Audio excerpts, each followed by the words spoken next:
profesor Ernesto Angulo nos va a comentar en esta entrega los detalles del pacto reciente firmado entre la Federación Rusa y la República Popular China el pasado 13 de febrero del 2022 en Beijing. Ahora, ¿cuáles fueron los antecedentes de la relación chino-rusas? Hola, ¿cómo les va? Hoy vamos a hablar de la historia de las relaciones entre China y Rusia. Es un tema muy complejo porque abarca toda la etapa de la era soviética y postsoviética. Vamos a comenzar diciendo que la República Popular China se constituye como Estado comunista en 1949, cuando Mao Zedong, luego de una gran guerra civil y una larga marcha, toma el poder en 1949. En ese momento estaba lo que era la Unión Soviética, y el líder de la Unión Soviética en ese momento era Stalin. Las relaciones chino-soviéticas fueron muy tensas durante mucho tiempo. ¿Por qué? Porque estaba el recelo de Rusia hacia China de que no quería que China fuera una potencia. China necesitaba el desarrollo estratégico de sus fuerzas armadas, desarrollo nuclear, y Rusia, la Unión Soviética, le retaseaba información, le retaseaba todo ese tipo de cosas. Incluso una vez Mao fue de visita a China y Stalin tardó 3 días en recibirlo. Y los dos eran comunistas. Estas relaciones mantuvieron una alianza hasta la muerte de Stalin en 1953. En 1954 ambos países apoyan a Vietnam del Norte en la conferencia de Ginebra, y a partir de 1960 comienzan a producirse graves incidentes fronterizos. Entre 1960 y 1965, los chinos denunciaron 5.000 violaciones territoriales originadas por la Unión Soviética.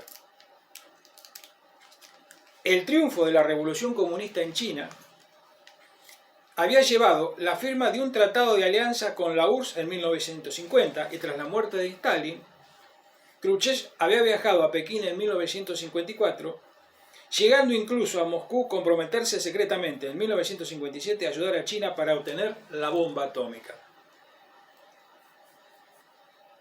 Sin embargo, las nuevas políticas que lanzó Khrushchev, su insistencia en la coexistencia pacífica y la expansión rusa o soviética en América Latina a través de Cuba, hizo que Mao denunciara a la Unión Soviética como nueva potencia social imperialista. Entonces Mao sale diciendo que había dos imperialismos, uno el norteamericano y otro el imperialismo soviético o social imperialismo. Ahí comienza un proceso de tensión entre estas dos potencias, que se cristaliza definitivamente cuando Khrushchev ordena retirar todos los asesores militares rusos que estaban ayudando a Rusia a obtener la bomba atómica. Estamos hablando de 1959. Esto retrasó la producción de la bomba atómica en China, que recién la pudo tener en 1964. Ahora bien, el mayor conflicto fronterizo que tuvo China con Rusia se dio en 1969, donde hubo choque armado con muertos en la frontera de el río Ussuri. Allí se hizo un enfrentamiento militar, y también conocida como Isla Damaski, que fue un conflicto territorial geográfico, y estuvieron a punto de ir a un enfrentamiento militar directo las dos potencias. ¿Qué hizo Estados Unidos? En 1969 asume Nixon como presidente y nombra como asesor de seguridad a Henry Kissinger. ¿Quién es Henry Kissinger? Kissinger se caracterizó por llevar las riendas de un proceder internacional fuerte, pero al mismo tiempo negociador. Fue el asesor de seguridad nacional de Richard Nixon y secretario de Estado. Fue también protagonista de esta escuela de la más dura de la Guerra Fría, en base a su teoría en la necesidad de análisis históricos, en la revisión de los autores clásicos, Hobbes, Maquiavelo, Guicciardini, y la revisión de los postulados de Morgenthau. El diplomático judeo norteamericano apunta sus teorías realistas a una nueva realidad vinculada a la era nuclear y a la posibilidad de una real y pragmática negociación para evitar la guerra total y la hecatombe nuclear. Según Kissinger, existen dos tipos de órdenes: el legítimo, que apunta a un acuerdo tácito o expreso entre las superpotencias, y uno revolucionario que habla de la inexistencia de un acuerdo sobre un tema o área determinada. De aquí surge su teoría de la disuasión: mientras más armas, más paz tengo. Y las negociaciones nucleares con la URSS. Ahora bien, para Kissinger, el orden estable solo puede ser posible cuando se consideran tres cambios en la política internacional: el número y la naturaleza de los miembros, su desarrollo tecnológico y el antagonismo político o ideológico. O sea, Kissinger tiene una visión de crear un eje de tres poderes.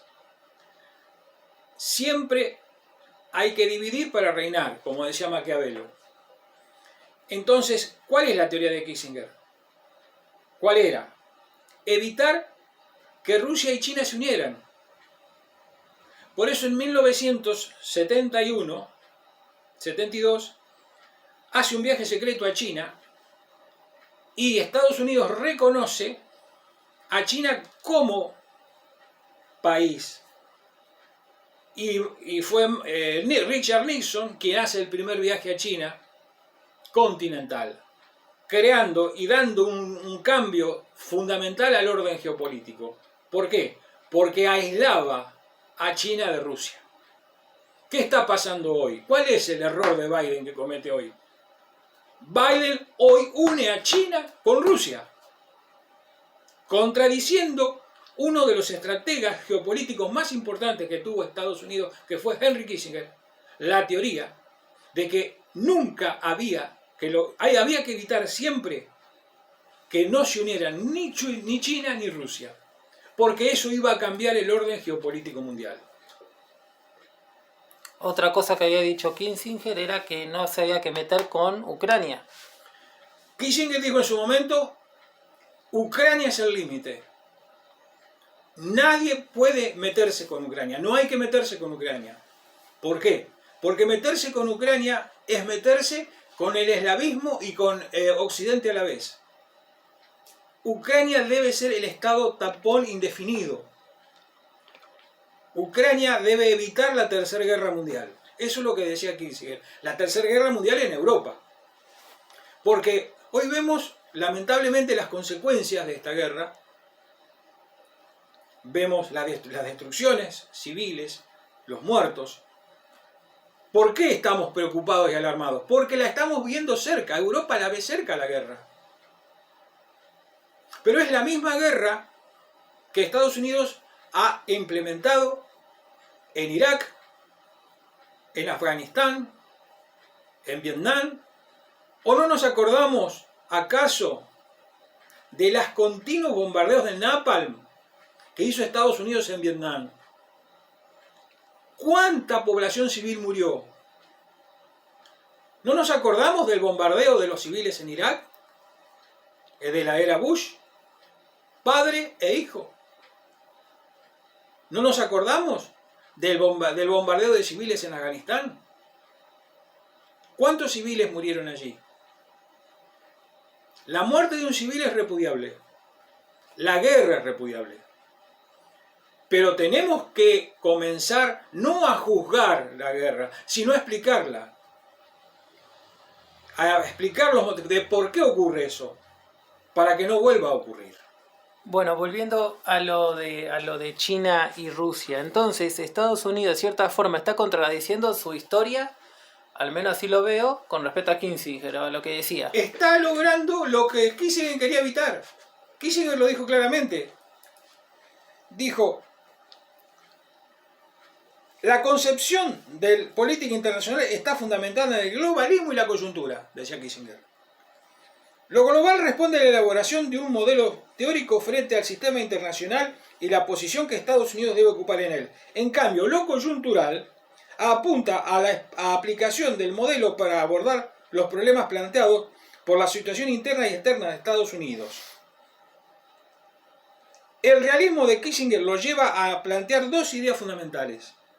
La necesidad de integrar fuerza y diplomacia como imperativos de la política de poder y la contención específica de la URSS, en ese momento Unión de Repúblicas Socialistas Soviéticas.